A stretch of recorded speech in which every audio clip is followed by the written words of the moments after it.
Welcome back. This is Saturday morning. What is this? We're January the 8th. Month is moving right along. Okay, so on this video today, we will start out with discussing a little bit about the loan amortization. And we will review that from the book that you see, Texas Real Estate Sales Exam, 4th edition, by Learning Express. So just a reminder, this is an older version book, 2006. However, it is an excellent book. A few of the state questions are outdated. This has 80 questions for national. The first 80 are national. So state questions start at number 81 to 110. Today, of course, you have 85 national questions and about 40 to 45 state questions. So that's the difference between back then when I took my exam back in 2013 and today. A few more questions involved. And the reason why I love this book, it has 4 exams, and it's very important. Students ask me over and over, what should I study? What should I study and how much? You want to study every day, at least 20 to 30 minutes, take a break and study again another 20, 30 minutes and take a break, because that's how you're going to remember. So we have 4 exams with 110 questions. You have a little bit of a test preparation system, a description of the real estate sales exam, math review, and glossary, which is the vocabulary. Okay. And let's see what else. So today, amortization and continuing our state questions from Wednesday. So we're getting at it right now. So this is Lillie Handy with AgentPrep, coming to you from San Antonio, Texas. So if you're watching on my YouTube channel, hey, please subscribe to the channel, send me some love, click the little bell so that you are the first to get notified every time I go live and I post a new video, and like it and make some comments. Also on Facebook. This is being streamed onto YouTube, my Facebook group, AgentPrep. It's a private group, and the public group of AgentPrep. They are saved. Good morning, Tiffany. How are you? From El Paso, Texas. I lived there 7 years. So I hiked the mountains a lot and went across the border. I got my engineering degree there. So awesome. Okay. So I had a request from Neelam, and I hope he shows up to do some amortization. So since I already said I was going to do it, I will go ahead and start with that. So relax, have a cup of coffee, whatever you need, put some mild classical music. I learned about how you can study. And that is to put a scent that you love, peppermint, rosemary, helps you to calm down and to remember. You can use some light classical music, okay? And take a break every 20 minutes or so, because the memory remembers the first things you hear and the last things you hear, and forgets a lot about what's in the middle. So unfortunately for this class, we're doing a whole hour or less, okay? However, when you're studying, do it in 20 minute spurts, okay? Get rid of all distractions, get rid of all noise, all alerts from your phone, put that away, and only focus on what you're doing. Focus on one thing, and that is studying. Go to the closet, wherever you've got to hide in order to study. That is extremely important so that you can focus and understand everything. But the biggest thing I learned from Jim Quick is 20-minute spurts of studying. Remember the beginning, remember the last, and then take a break, take a breather for 3-4 minutes, 5 minutes, and start again. All right. So with that said, let's get going. Okay. So amortization, right, is with loans. So there's different types of loans that are stretched out for 10 years, 15 years, 20 years, 30 years. Okay. So in order to do that is so that we can have equal monthly payments that we can afford. Okay, the shorter the amortization, so the amortization is when a loan that we get for a home, a car, anything that's very expensive, the amount that is due is divided into monthly installments and stretched out towards the end of the loan. So it is called amortization. So the most common residential loan is amortized, and typically it is a fixed interest rate. Because when it is a fixed interest rate, we don't have to worry about the interest rate fluctuating and then our payment going up. Okay, so we want to always recommend to have a fixed interest rate. Investors, okay, will use interest-only loans. In that case, the loan is not amortized. So when the loan is amortized, every time a payment is made, the loan amount that is due keeps reducing. Okay, so initially, the interest amount that we pay is a lot. The amount that goes into the principal is smaller. But in this market where the interest rates are down in the low threes, they had gone down to the twos. There's more going towards the principal than in the past. When I used to get loans, it was 7%, 9%, 10%, 12%. Okay, it was expensive. So stretching it out to 30 years, it's very important so that we can afford the monthly payment.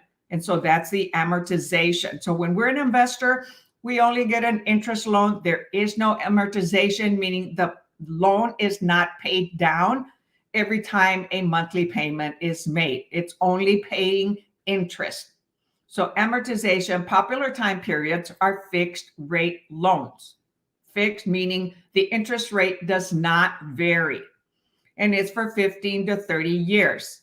Okay, there are other loans available. However, those are what the majority of individuals with FHA loans, Federal Housing Administration, Veteran Administration loans, which are VA loans, conventional loans, commercial loans, okay, they're amortized. There are shorter times, but the shorter the amortization, the less months that we have, the higher the monthly payment. However, we pay it off in 15 years versus 30 years, 20 years, or 10 years. When we put a larger payment down, okay, then we might want a shorter amortization. However, retired individuals, they might have a lot of money saved, or they relocated, sold the home, and they're like, hey, I'm going to put 100,000 down. So my payment, I still want it stretched out for 30 years, amortized for 30 years, right? So I have 360 monthly payment, but it'll be a much lower amount that I pay. Okay, so that is amortization, dividing a 15-year loan or 30-year loan into monthly payments. So 30 years times 12 is 360. 15 years times 12 months, half of the time of 30, 180 months. Now, that doesn't mean that an individual is going to live there for 30 years or 15 years, especially today. We move a lot, right? Education, boyfriends, girlfriends, careers. We get married, we relocated. I've relocated so many times. Okay, so, our parents, our ancestors, they used to live in properties, 30 years, 50 years. A lot of my brothers, okay, have been living in their homes, okay, 30 years. So they paid off their loans. Their homes are paid off, okay? However, if they move and they sell that and they go buy another one, they could pay for it completely cash. So no amortization. The only thing you owe now is homeowners insurance and property taxes every year. And so there's a lot of other types of loans, okay? And however, amortization is dividing the loan into monthly payments until the payment is paid. And if it's fixed interest, it is equal monthly installments of principal and interest. Now you might say, well, hey, my loan, I own a house and the payment changes every year. The only reason a payment changes is because of the taxes, property taxes going up, and insurance going up or going down because you did some insurance shopping. Interest and principal do not change. It's the taxes and the insurance that change. Okay, let's see. Oops.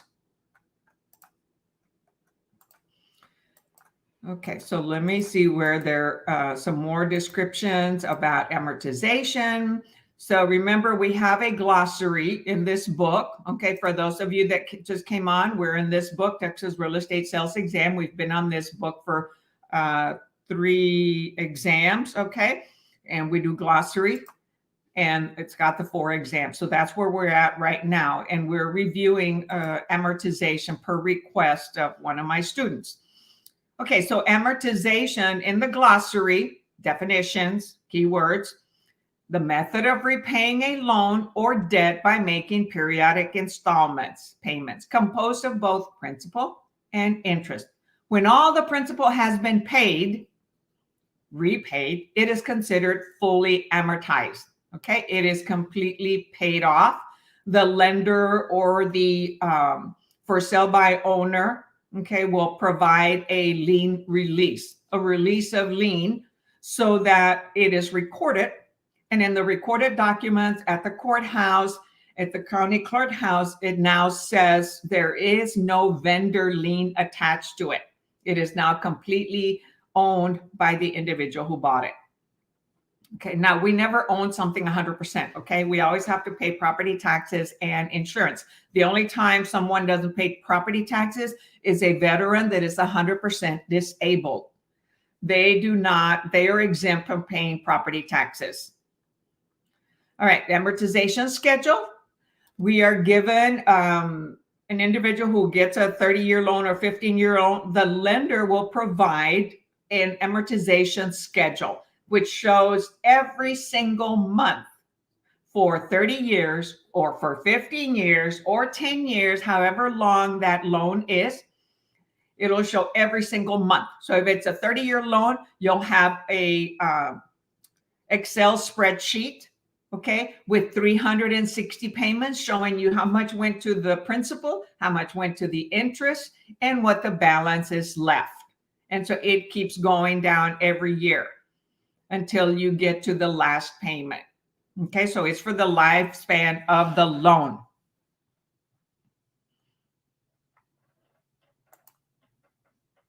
So there is also negative amortization. It occurs when an adjustable rate mortgage, which is called an ARM, right? That is the acronym abbreviation for adjustable rate mortgage. It's an ARM. It's allowed to fluctuate independently of a required minimum payment. A gradual increase in mortgage debt happens when the monthly payment is not large enough to cover the entire principal and interest due. So this can happen when individuals, qualified for a loan. However, they may be getting a job later on, and the lender, and that's a gradual payment increase. And so they're paying less than what the actual monthly principal and interest is. So the loan is growing because all the interest that's being charged isn't paid. So anything that's not paid is added to the loan. So now they're going to be paying interest on interest.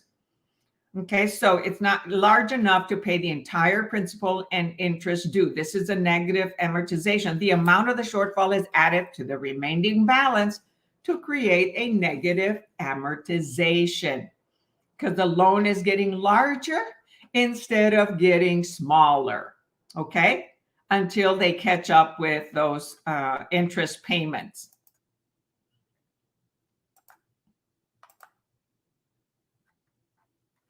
Okay, so again, remaining term, the original amortization term minus all the payments that have been made. Okay, so that's considered in an amortization schedule, the remaining term, whatever balance is left. So if the home is sold after 10 years, okay, so you subtract 120 months have been paid. Okay, so the remaining balance amortization is 20 years, right? And that's what will be paid.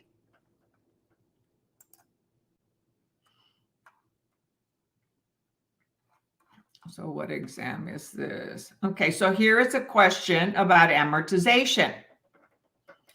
What type of loan would typically create a negative amortization? A balloon loan, B, percentage loan, C, a term loan, or D, a graduated payment loan? So take time to answer the question. So I made a little comment about, I didn't mention the answer, but I made a little comment about how some individuals pay a smaller amount of interest and principal in order to be able to afford it until they get a salary increase or a different job, and the lender was willing to do that. Because why? The remaining loan amount per month that they didn't pay gets added to the end, and now they're paying interest on interest, plus the interest if they didn't afford to pay the whole interest. So go ahead and write your answer in the comments. While you do that, I'm going to refresh my Facebook so that I see that anybody that's on there is commenting.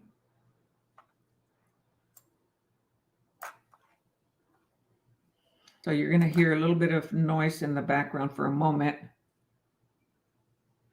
So nobody's going to take a chance on answering the questions? See that. Take a chance on... No? Okay, the answer is D, graduated payment loan.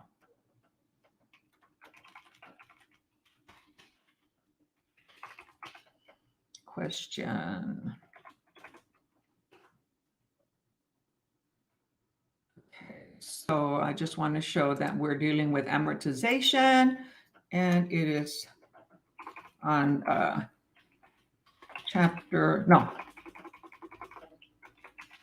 exam number 4.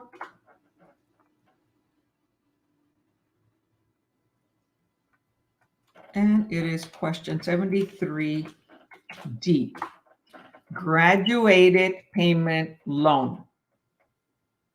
So that's a type of loan that would have a negative amortization. The borrower doesn't pay the full amount of the monthly payment, so any balance is added to the end of the loan. The loan is increasing. Okay, so let's see if there's another question on amortization. No, that's an answer to a different question. So you see, here's the answer. A graduated payment mortgage almost always creates, it says almost always, doesn't say totally, okay, because the scheduled payments early in the life of the loan are not sufficient to pay the interest due, so the shortage is added to the principal balance. Okay, let's see, is there another one? No, so we're back to, but there was one other question. So you see, this exam doesn't have that many questions. What exam is this? So let's go and do number 36.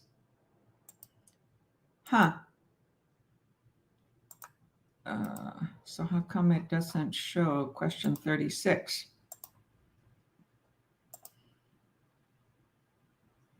Okay, let's type 36 on here.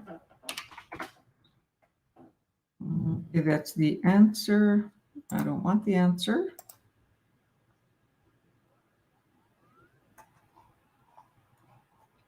Okay, so that's still on exam number 4. Okay, so here's another question on amortization. Number 36.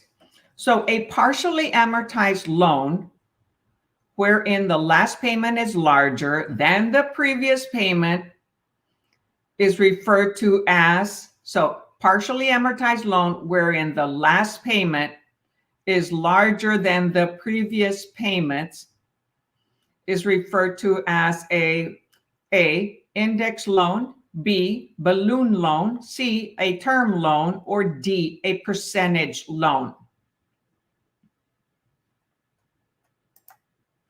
So think about it and write your answer.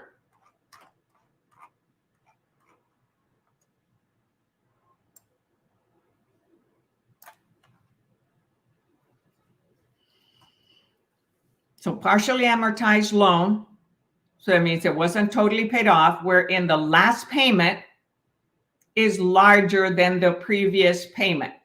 So think about it. When would the last payment be larger than all the others? Could it be when the property is sold or the term expires and it wasn't a fully amortized loan?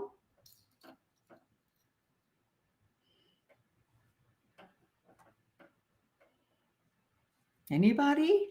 No? Come on, y'all.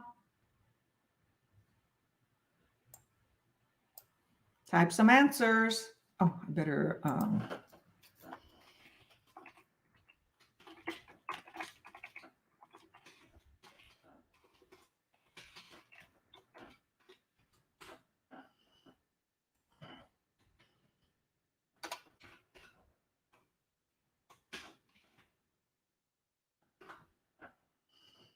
Okay, nobody. All right. So the answer here is going to be balloon loan. Okay, so let's go to the answer. So typically a balloon payment occurs when a loan involves an amortization schedule that extends beyond the final payment. For example, a loan could be set up for a 30-year amortization schedule, but after 10 years, a payment in the amount of the entire unpaid balance is due. And that's where the loan has the borrower said, hey, I want a 10-year loan. However, I want the payment stretched out for 30 years. So they end up paying for 10 years. At the end of the 10 years, then the balance is due. A lot of investors do this, okay? Because at that point, they might sell the property and buy others. They only wanted a certain time period of loans. A lot of times those are adjustable rate mortgage loans that do have a fixed interest rate for a certain number of years.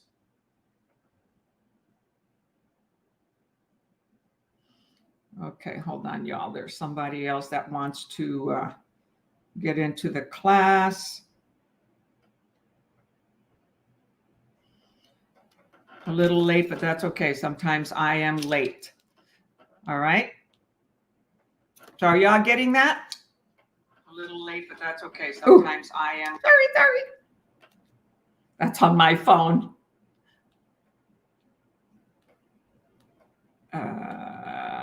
Okay, where's the video? Okay. All right. So we're going to now continue with national questions. That was the topic for amortization. Okay, so we left off, let's see, on, we're supposed to start on what question today?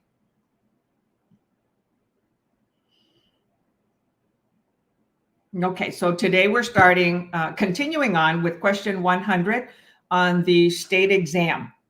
So any questions on the amortization, okay, before we go into additional state questions? This is the time to ask.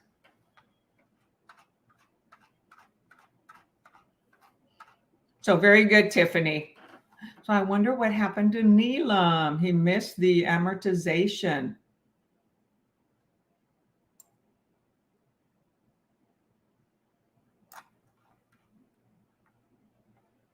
Okay, no questions. Then we will continue with state questions. All right, question 100, and this is on exam number 4. Okay. On this book, right? And it's on the Facebook group book, AgentPrep. The Facebook group AgentPrep, where you can download it or you can Google it, and it's also online for free. Okay, so don't be spending money on it, on buying it, unless you want the CD, okay? But you're going to be paying, oh, I don't know, 50 or some odd dollars because it's an excellent older book. All right, number 100. Which of the following people would need to obtain a real estate license if they were involved in a real estate activity? A, the executor of an estate. B, a court-appointed guardian. C, a trustee of the bankruptcy court. Or D, one who sells lots in a mobile home park. So who would be required to have a real estate license? Oh, I forgot to write the answer for 36.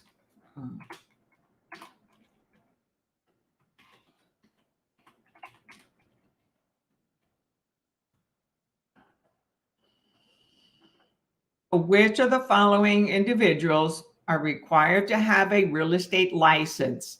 An executor, a court-appointed guardian, a trustee, or one who sells lots?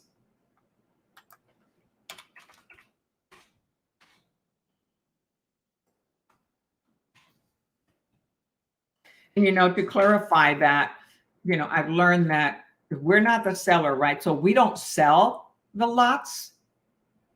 Okay, it's the seller, the principal, okay?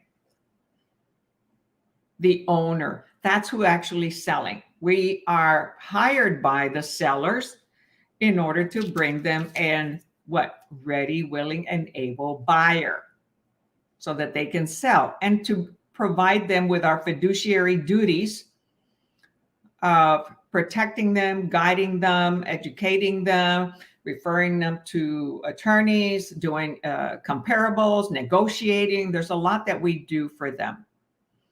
It's an emotional business because a lot of people are selling their homes and can have emotions.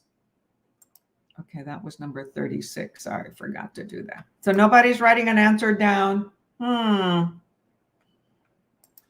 All right, the answer is 100D. It is one who sells lots in a mobile home park.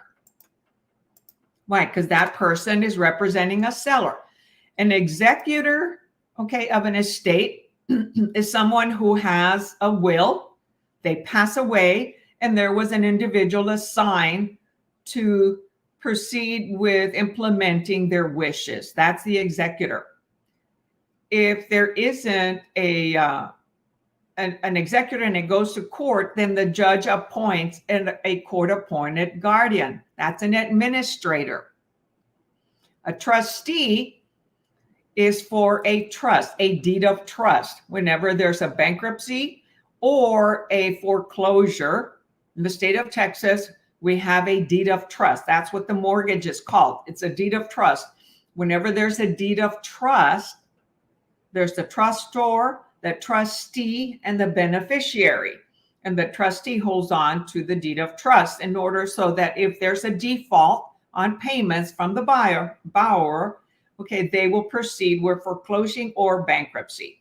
So the trustee is, works for the lender, represents a lender, and the trustor is the borrower. So remember the OR and the EE.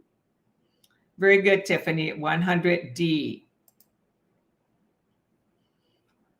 Okay, 101, moving right along.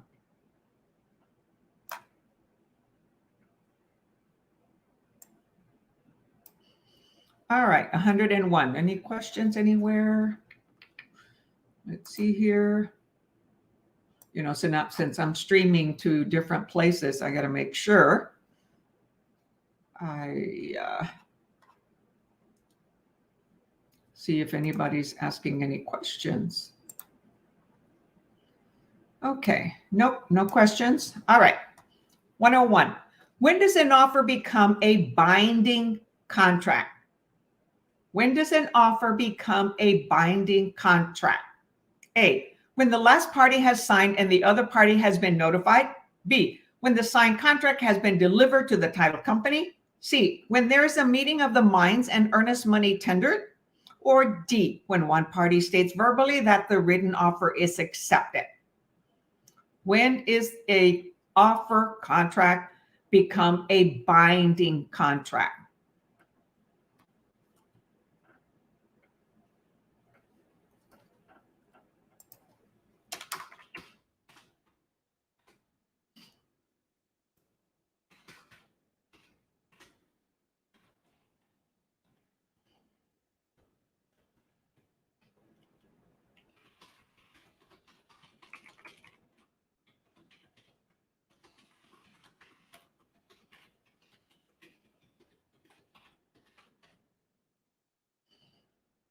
Okay, anybody's going to type an answer?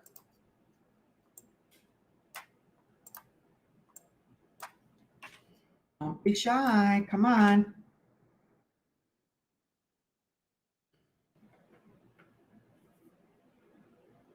All right, the answer is 101A.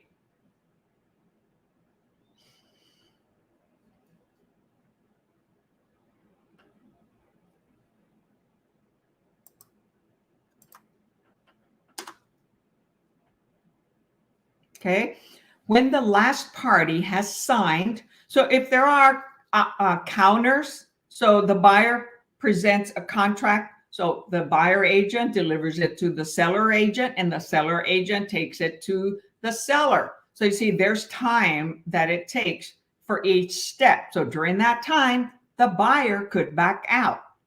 Because why? They haven't been notified that it's been accepted. So when the seller gets it, they sign, it goes, the listing agent sends it to the buyer agent and lets the buyer know. That's when it is a binding contract. Everyone has been notified. And so that realtor that finally does the final notification is the one that executes the loan. Executes means writes the date. Who is authorized to represent both of the parties in a transaction called? What is a broker who is authorized to represent both, not just one, both of the parties in a transaction called? Now, this is the broker, not a salesperson. Okay, always read the question carefully. A universal agent. B, an intermediary agent. An intermediary. C, a mediator. Or D, a facilitator. While you type in your answer, I'm going to grab my last cup of coffee.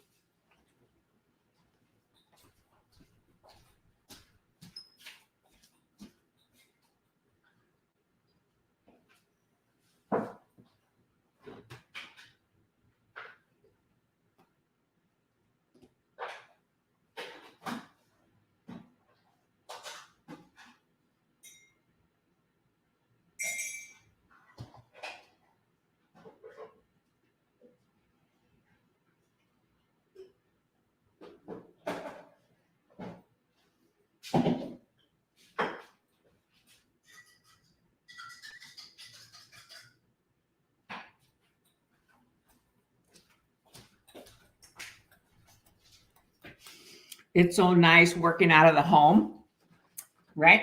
Because we have that convenience. However, it can cause distractions. All right, so let's say Gonzalez or somebody G and Z says B, an intermediary. Okay, anybody else? So what is your true name? It's got to be Gonzalez something. LOA Gonzalez.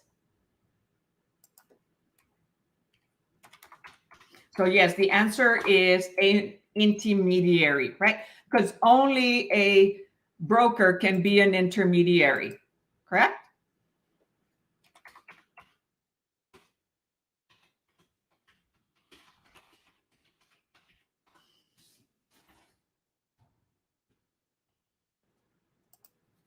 Okay. All right. Moving right along. Olivia. Hi, Olivia. Welcome. So nice. It's a calm day, right? Cloudy, misty. My cats and I went for a walk, right? And they're like dangling their feet, right? Because their little paws are wet, but they went for a walk with me. All right, number 103. I'm an animal lover, okay?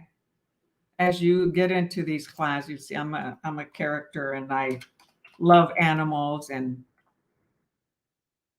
being a little wild and crazy. That's why I'm Wild Lillie Handy. Okie dokie. Yes, Tiffany, 102B. All right, number 103. All of the following are violations of the Texas Real Estate Act, except. So 3 are violations, 1 is not, right? Which of the following are violations, except 1 of the Texas Real Estate Act? A, taking a net listing. B, commingling. C, accepting a secret profit. Or D, not disclosing a dual agency. Which one is not a violation in the state of Texas?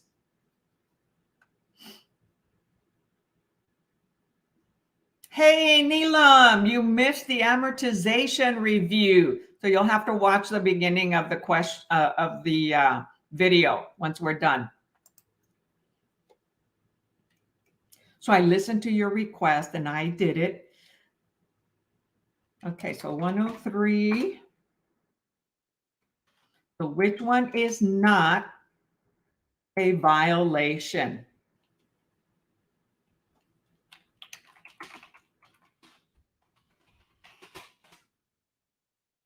And we have A. How about you, Tiffany? Anybody else? Come on, type your answer.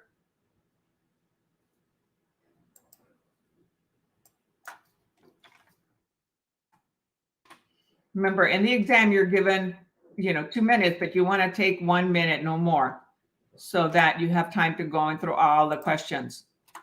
Yes, the answer is A. Taking a net listing. Although they are legal in a lot of states, it is legal here in Texas.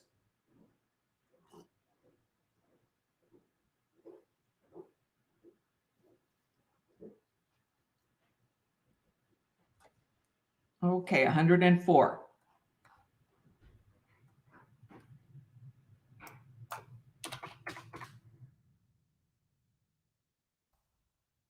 Okay, I've got to minimize a little more.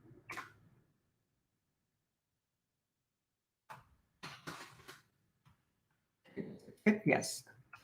Okie dokie. Okay, 104. Did I show the answer? Oh, why does. Oh, darn. I'm watching the wrong exam here.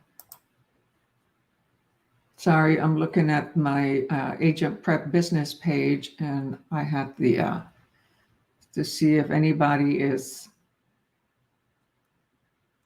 commenting on their exam here. And I had the wrong one. I had an old one. Okay, so 103A. All right, 104. A licensee must present the information about brokerage services, which we abbreviate as IABS, to all prospective sellers and buyers at the first substantive dialogue. The definition of substantive dialogue is A, substantive discussion at the first meeting involving a specific property. B, any discussion when meeting a prospect with the exception of those at an open house. C, a meeting or written communication that involves a substantive discussion regarding a specific property. Or D, any discussion with a prospect, including a meeting, telephone conversation, or email.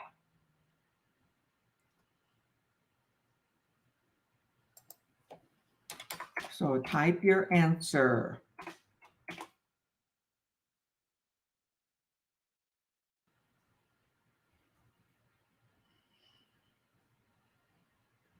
Okay, Neelam says D.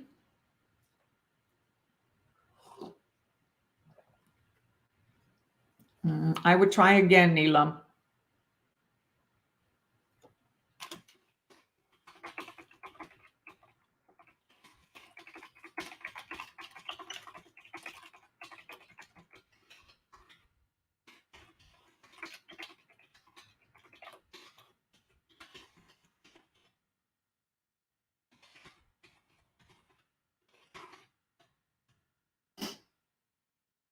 Okay.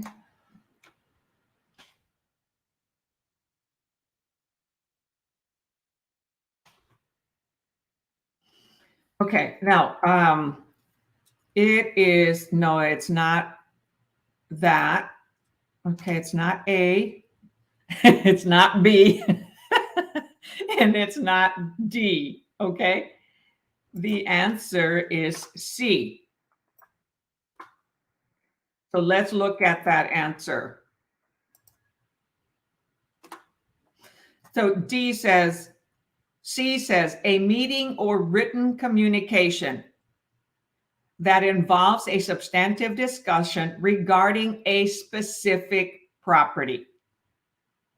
Okay, A says substantive discussion at the first meeting involving a specific, so it doesn't have to be at a first, meeting. It can be a text, an email, a phone call, or meeting in person involving a specific property.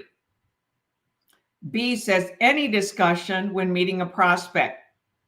No, it has to be on a particular property, specific property. D says any discussion with a prospect, including meeting, telephone, conversation, or email. So that D is similar to B, right?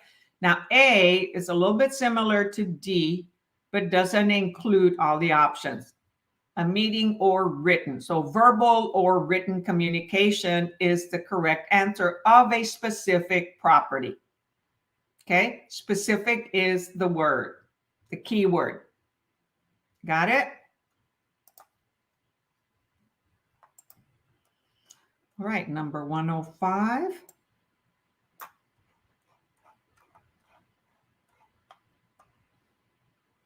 Okay, that one is a long one. Okay, number 105. Y'all got it? Keyword specific property, verbal or written. Okay? 105. A licensed salesperson that does not have a sponsoring broker has an inactive license. This person is what? So when all of you pass your exam, you're going to be inactive status until what? A, may accept referral fees but not engage in any direct real estate sales or leasing services. B, may not perform any real estate services or receive any fees from such services or receive any referral fees from any broker. C, may perform real estate services as long as he or she does not accept any form of payment. Or D, may perform real estate services under the legal department of Texas Real Estate Commission, known as TREC. Okay, Neelam says B.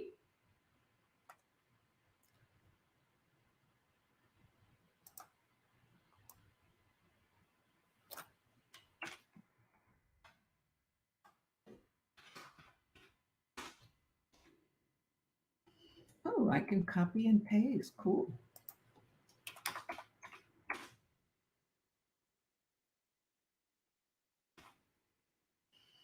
Yes, the answer is B. May not perform any, oh, I highlighted the answer. May not perform any real estate services or receive any fees from such services or receive any referral fees from any broker. It is inactive. Okay, not active. Can't do any business. Okay. Very good, Neelam. Okay, 106.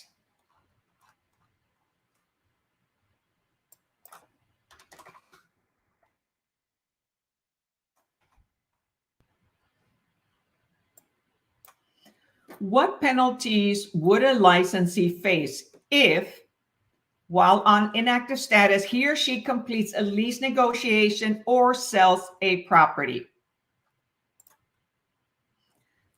So if an inactive realtor, is doing a lease or sells a property, what are the penalties? A, none, since a valid license is held. B, the full penalty provisions of the act. C, a reprimand. Or D, an administrative penalty.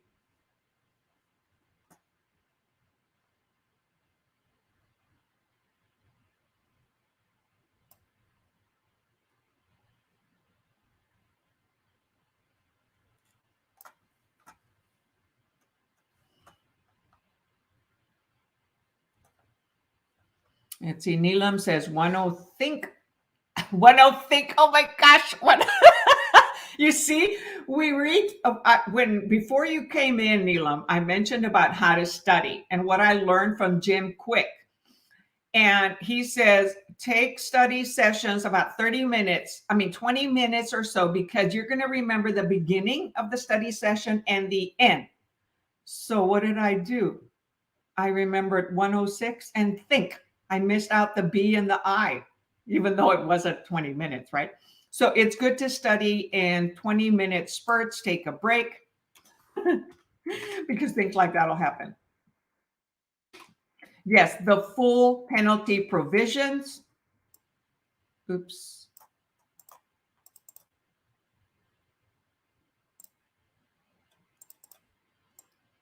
Well, come on. I'm trying to highlight this.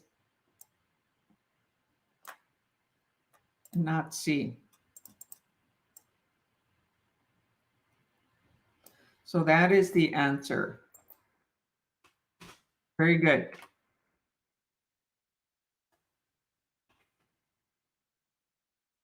I'm trying this, typing the whole answer in and see, what you all think instead of just the letter answer, which is the reason why I love this book, right? Because it explains the answers. All right, number 107. So we're probably going to finish this exam and start another exam next week. Oh, minimize. It's a long, oh my gosh, that's a long question. What did I say about long questions? I would normally skip them, click them for review, skip them and go answer the short ones, and then come back to the long ones later.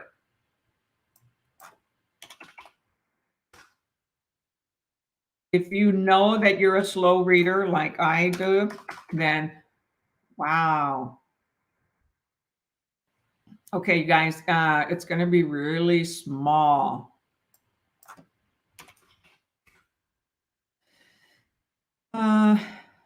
Well, not much choice on enlarging it. Okay, so 107. A salesperson, Judy Jones, has found the perfect house for herself. She learns that the owner may be interested in selling, so she introduces herself and is allowed to make a listing presentation. She gets a listing for her brokerage after presenting a CMA, competitive market analysis, that emphasizes the lowest price homes in the neighborhood. As a result of the CMA, competitive market analysis, the seller decides on a relatively low asking price. Judy immediately presents a full offer from her cousin, but does not reveal the relationship to the seller. The offer is accepted by the seller. A few days after the sale closes, Judy buys the property from her cousin. Judy's conduct is what? A, acceptable because she did not purchase the property directly from the seller. B, acceptable because Judy presented valid sales data and allowed the seller to determine the asking price. C, unacceptable because Judy should have waited at least 6 months before buying the property from her cousin. Or D, unacceptable as a violation of her fiduciary obligation to her principal. Who was she thinking of first? Hi, Anthony. Thank you for joining us on Facebook. Okay, so Anthony says D, you can't see his name. Okay, because in order for us to see your name, Anthony, you'll have to give Facebook permission to post on StreamYard. So at the beginning of the video, I put a link. Right, she was putting herself above the client, right? And that is no. That's a big no.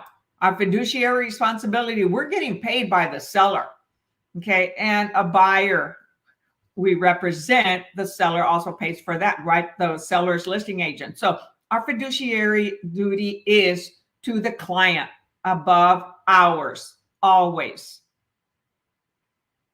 So 107,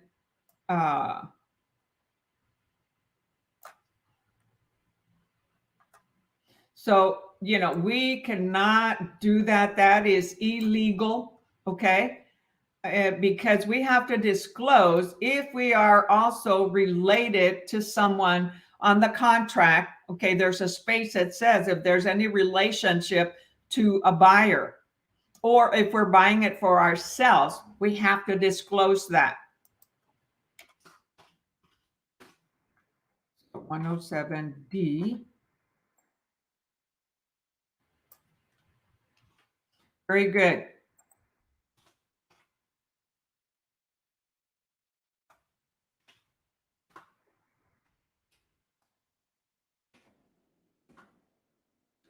So let me see here. Trying to put the link for Anthony.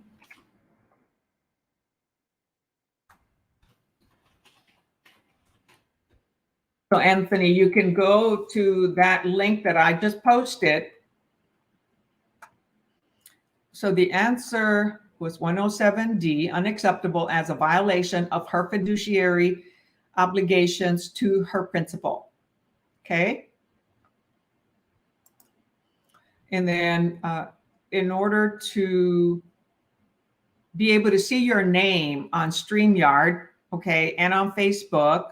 No, on Facebook, I can see your name, Anthony, but not on StreamYard or on YouTube.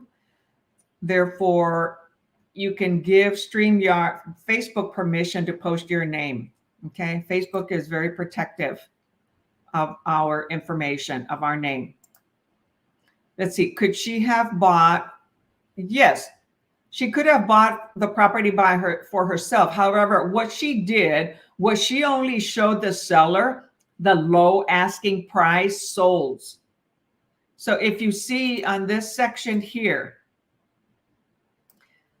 where is it?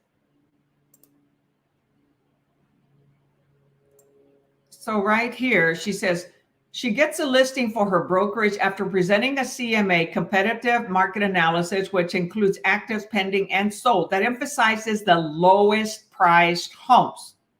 Had she done a real, okay, market analysis value, current market value, and showed, you know, different properties, different values of properties that have recently sold that are exact or very similar comparables to that home, then yes, she could have bought the property and stated that it's a disclosure of herself buying the property and that the price was competitive on the market, not just showing the lowest prices. Okay.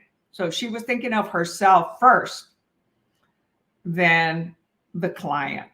Big no, no, no, no. Never, never, never, never. Always be honest, and you don't have to cover your lies or deceit. Okay, so Anthony, for next time, you can click that link there, streamyard.com/Facebook, and then we can see your name. Okay, on here, let me see where's where, because otherwise we see you as just Facebook. Okay, as a Facebook user, we don't see your name. Like Neelam, we see his name. Olivia, we see her name. Myself, we see that. Okay, did I post it on the other one? Yes. Okay, 109. Okay, let's go back to a bigger screen.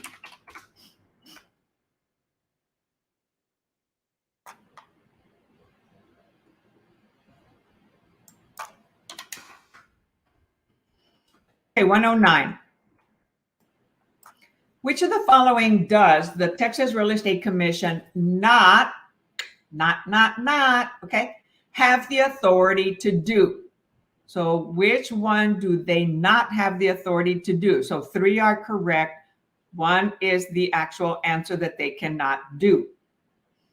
A, hire an administrator to supervise the activities of the employed staff at the Texas Real Estate Commission. B, initiate an investigation of a licensee upon a signed complaint submitted by an unhappy consumer of real estate brokerage services. C, command the production of documents and the appearances of witnesses for hearings conducted by it. Or D, increase the education requirements for a person desiring a broker license.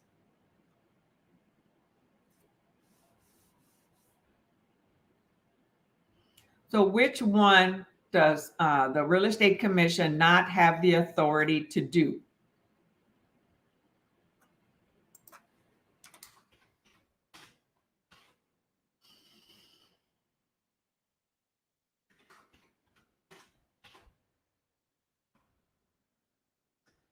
Would the broker need to mediate? No.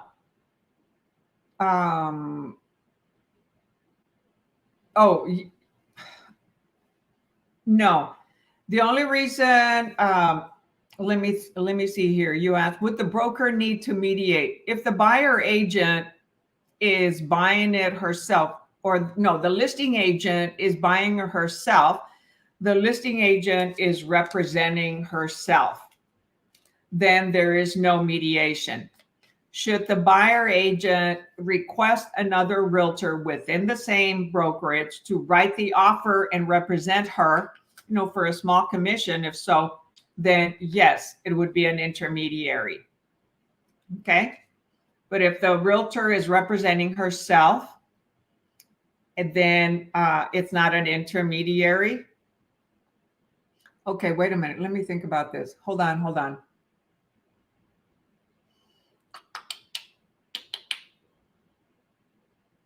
She's representing herself as a realtor. So yes, it's an intermediary. Okay. I have to really think about that. Let me see here. Because both sides of the transaction are with the broker. And however, it's like being a for sale by owner. The realtor is representing herself, has no representation. So I'm changing my answer to no. So don't quote me on there. I need to do a little bit of research because she is a rep buyer and seller. No, she's not a rep buyer. She doesn't have a buyer representation agreement, okay, for herself. She's representing herself like a buyer.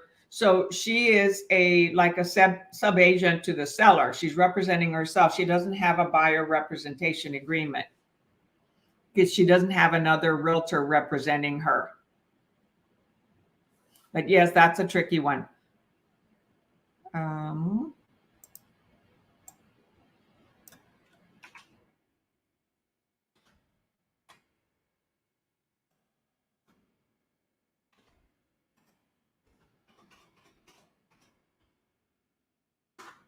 Okay, so the answer was 109D.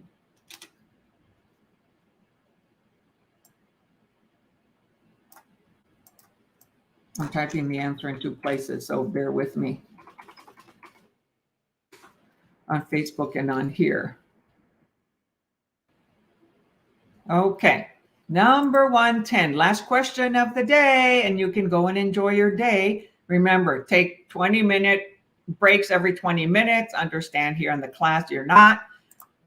However, should you continue to study for today, study for 20-minute spurts. You'll remember what you read at the beginning and at the end. In the middle, you'll forget. So we do it multiple times for 20 minutes, then you'll remember more of the material. Okay, number 110. The maximum tenancy that may be addressed in a Texas Real Estate Commission seller's or buyer's temporary lease is what? So a seller is selling a property yet needs to lease it prior to moving out, or a buyer is buying the property and wants to move in prior to closing, so that each one has a temporary lease. Up to how many days are we allowed, or they allowed to have a temporary lease?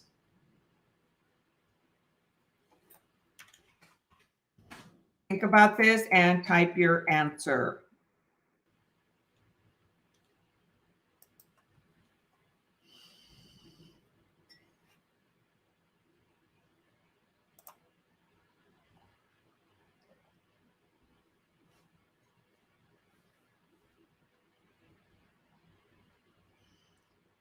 Boy, there's a major delay, when it goes to Facebook. Okay, Neelam says B, question mark. Anybody else?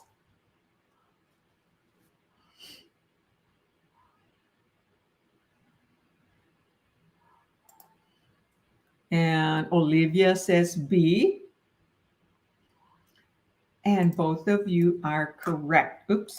It is 90 days.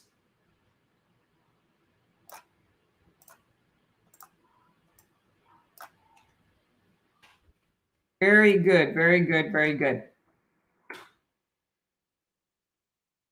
You were all with it today. Been studying.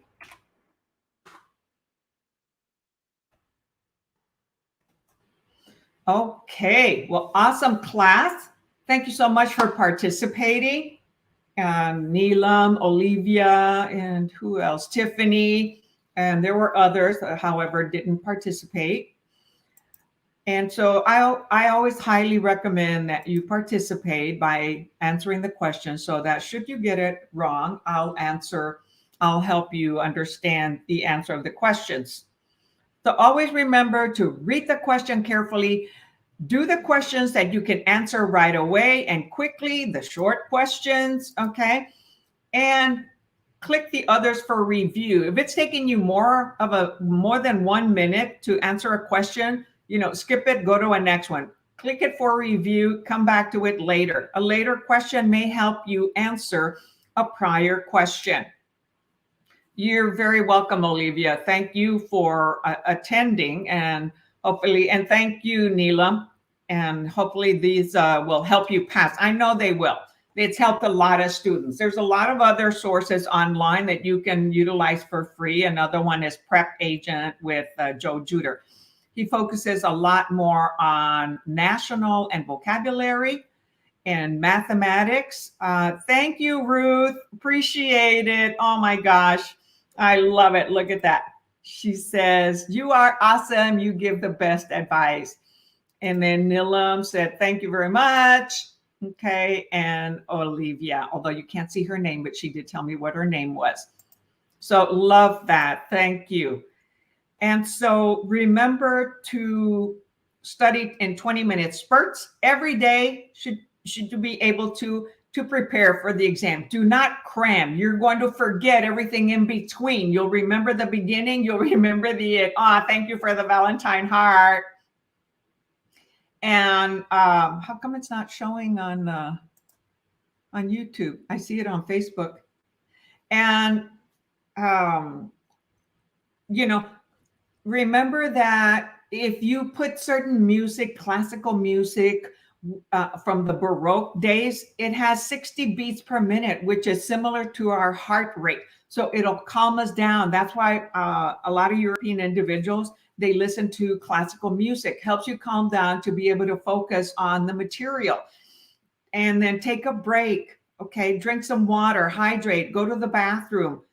Take deep breaths, come back and study another 20 minutes. You're going to remember the beginning and the end of whatever you study. You can also use certain scents, cologne, perfume, that help you enlighten you, feel better, okay? Make you feel happy. So that when you end up studying, you use the same cologne. It helps you focus. And then finally, another one is that you can use some oils. Peppermint oil and rosemary oil are excellent for memory. If you have a diffuser or put it on a little candle, a different type of diffuser, you can put this around you when you're studying. The mind will start to remember those settings and do it before you go to the exam. Okay, get a quiet room. Eliminate all distractions, family, TV, other types of music like I used to use on my videos, okay, that many students say, the background is distracting. Well, I thought it was a good idea because I like to study with different types of music. However, that's me, okay? It's not you. And then I start to ignore the music. And so, you can have that, all right? But you need to pay attention to no distractions, no children, no things that are going to get you up until 20 minutes or so, 15, 20 minutes, okay? If you want to study in 10, 15-minute spurts, do that. Take a break, study again, take a break, study again, take a break. You're going to remember more, and do it daily, and then take your exam. It's never going to be perfect. You're never going to be 100% ready, that you feel. You're going to have fear. You're going to be like anxiety, unprepared. Take this step and do it. Okay. I used to be scared, even though I had licenses in other states.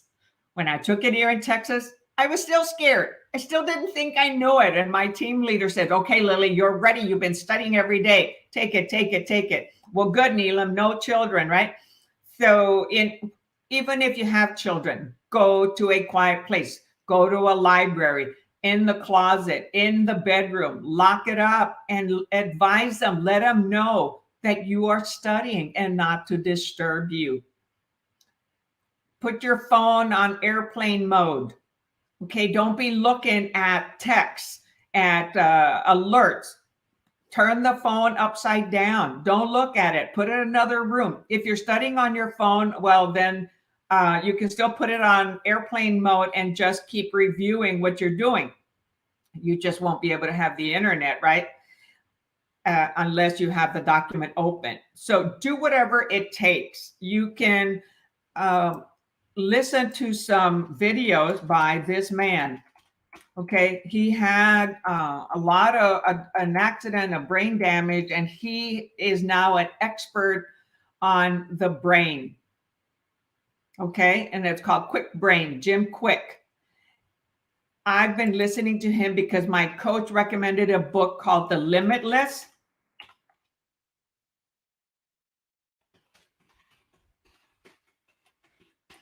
And yes, because I do have a coach. I pay for a coach.